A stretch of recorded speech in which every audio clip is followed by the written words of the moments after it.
Bonjour, bonjour.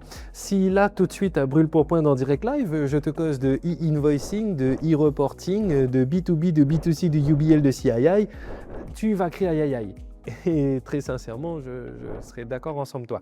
Mais inquiète pas, je reprends doucement. À partir de septembre, là, qui vient de cette année-là même 2026, toutes les entreprises devront passer par la facturation électronique. Voilà. Donc, si tu as une entreprise, écoute-moi bien. Et si tu n'as pas de l'entreprise, bah, écoute si tu veux bien. Bon. D'abord, une facturation électronique, ça signifie qu'à partir de dorénavant et jusqu'à dorénaprès, toutes les factures en PDF, papier, fax, Minitel, hiéroglyphe, parchemin, c'est fini. Voilà, tout ça, on dégage.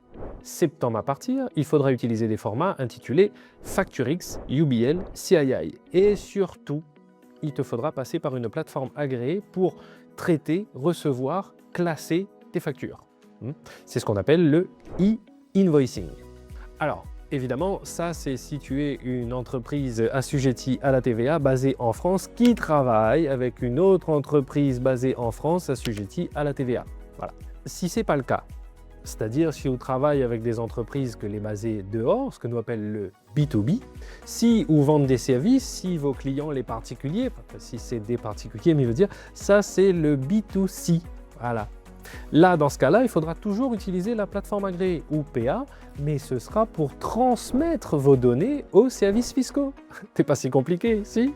Alors, maintenant, c'est Mirocos à haut de e-invoicing, e-reporting, FactureX, UBL, CII. Vous connaissez un peu mieux? Bon, les pas dit, ou bien fait une conférence sur le sujet après-demain, mais ou les déjà un peu plus informés. Voilà. En tous les cas, si on a d'autres questions, inquiète pas, on pose tout ça à votre expert comptable, tout simplement. Voilà. Par contre, perdez pas trop le temps parce que septembre arrive vitement.